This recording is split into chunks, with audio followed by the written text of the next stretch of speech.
Cold email is not spam, but done poorly, it's so annoying. What's a B2B marketer to do?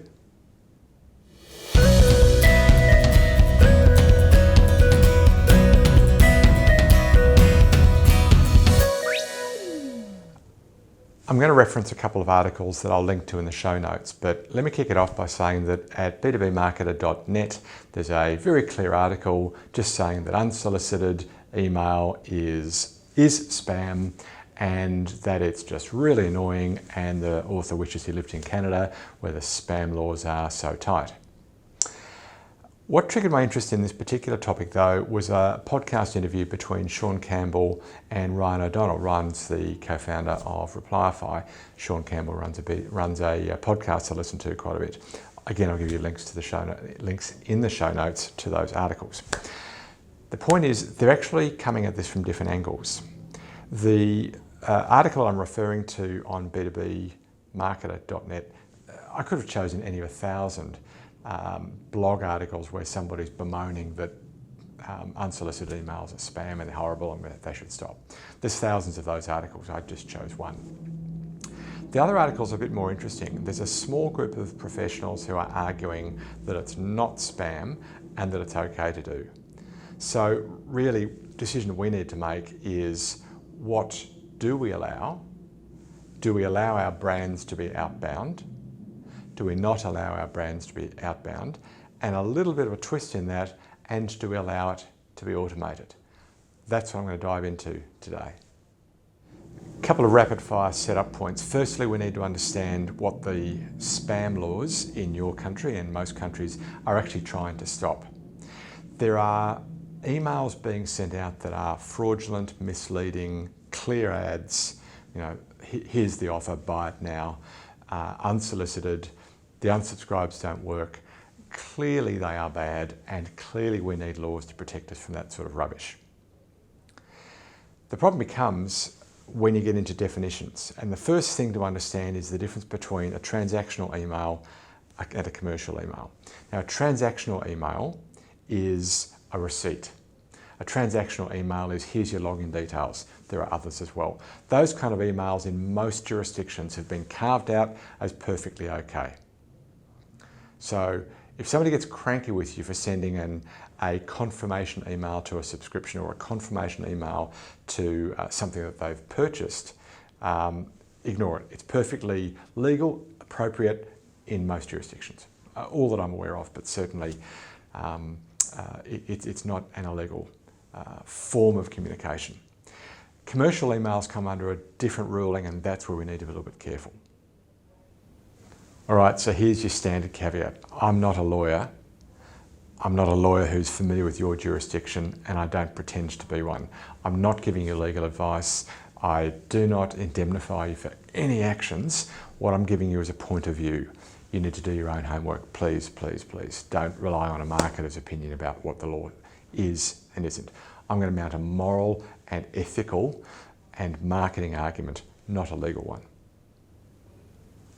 Okay, let's take a look at the Canspam. Now, this is obviously the American jurisdiction, and these are the 7 rules that they apply to commercial emails. Most other jurisdictions have very similar interpretations. They're not identical, but here is the Canspam set of rules around commercial emails. The first rule is that you can't give false or misleading header information. Believe it or not, people actually will email as if they are one company and they're actually emailing on behalf of another. So just don't mislead. The second one is using deceptive headlines, where the headline says one thing and then the email says something else. Clearly that's stupid, it's also illegal. Oddly enough, stupid things are often illegal. Illegal things are often stupid. Anyhow, clearly explain that the email is an ad. Now, that one only holds if it is an ad. Now, if you're a B2B marketer, I would argue you should not be advertising. Rather, you should be offering content, you should be inviting a conversation, in which case you don't need to say that it's an ad. But if you're really intent on making a product offer in your email, then it had better say that it's an ad. Tell people where you're located, that's just basic address details.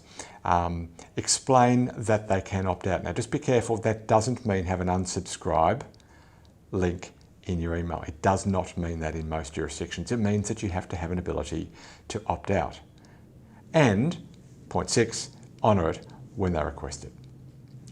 And finally, point 7 is that if somebody else is sending the email on your behalf, they are you. Meaning, you have to monitor what they're doing, because you can't wash your hands and say, oh, look, my marketing company did this for me. No, they are you. So monitor what everybody else is doing for you. So they're the basic 7 rules of Canspam as it relates to commercial emails. I mentioned earlier on that what triggered this interest in today's podcast is an interview between Sean Campbell and Ryan O'Donnell. Again, I'm linking to that in the show notes. You can get a copy of it there. I do actually recommend that you go and listen to the entire podcast. It's really good. It's quite feature-rich. It's full of really actionable insights. They've done a great job, and I quite enjoyed listening to it. In that, there are a number of very clear tips about the way that you should conduct yourself for maximum effectiveness. How many emails should you send? How often should you send them? What content should you use? How long should they be? What should the subject lines be? Very practical advice. Again, I'm not today trying to relitigate Sean and Ryan's argument. Rather, I'm posing the question, should we outbound at all? And should automation play a role in that? The answer to the first question, should we outbound at all, is very situational. If you are really nervous about your reputation, if you were to have a salesperson send an email on your behalf and say, hello prospect, name, we haven't met and I don't profess to be an expert into business, but I do know these things about your business. I do know this and I do know this and I do know this. And based on that, I have to imagine that this is an issue for you and I really understand that issue and I'd love to chat with you about it. Now, if you don't want to have a salesperson do that, then you shouldn't outbound at all. Now, if you're afraid to do that, maybe you shouldn't even market at all, because that's kind of what we're supposed to be doing in marketing. The question isn't about automation, it's not about spam. I'm saying, would you be comfortable with a salesperson sending that kind of email? If you are, then the next question is, can it be automated? Even should it be automated? And I'm going to argue it should be automated for a couple of reasons. One, I'm pinching from Ryan and Sean's podcast, and that is, with automation, you can actually ensure that you're honouring opt-out. A salesperson may inadvertently not do that. So that's a reason. It's also about efficiency, and that's the primary reason for using automation. So I'm certainly not against automation. And the first question was, are you happy outbounding at all? The second question is, are you happy for it to be automated? What we then have to turn our minds to, though, is, am I losing something in the process of automation? And that's the execution challenge. We're no longer having a debate about whether we're going to outbound. We're no longer debating whether it can be automated. We're only saying that I'll only allow it to be automated if it's every bit as good as the handcrafted stuff. And it can be. You need to get the right tools. And there's 3 I'm going to mention. Now, Replyify I'm mentioning because Ryan O'Donnell's co-founder of Replyify. They're worth a mention there. PersistIQ is worth having a look at. And we use another one called Blue Tick from Mike Tabor. So have a look at all 3 of those. PersistIQ, Replyify, and Blue Tick. But frankly, there are many of them in the space. Careful though, and it's a real plea to you. If you are going to automate that which you would have allowed a salesperson to do, lose nothing in the automation. For example, build a templated email, but then heavily modify it for each individual prospect who you're targeting. Point 1. Point 2, target really carefully. Really carefully. The company and the role. Point 3, do not make it about your product. They don't care about your product. Make it about the business problem that you're in the business of solving, that you've made it your life's work to solve. Make it all about that. Here is the challenge. I have some experience in solving that problem and I'd love to chat with you about it if that problem's affecting you. If it's not, tell me and I'll get out of your hair. If that is an issue, let's chat. That can be automated, and again I've argued, and it should be automated. My final point is, that is not spam. That is automated, cold outbound emails done professionally. Just to back up a little bit, we need some context. Inbound marketing was all the rage for about 10 years, but now a lot of companies realize they need a combination of inbound and outbound. Now for the inbound, who am I trying to target? What issue do I want them to be worried about? How will I get them to be worried about that? For the outbound, who am I targeting? Where will I get the contact details from? How will I outbound in a way that's meaningful to them? How will I get them troubled enough about the challenge that I'm in the business of solving that they even want to talk with me? And then for both of them, how will I get them to understand and agree what it is they need to solve the problem, to understand how we solve it, to prefer our way of solving it, and then to buy.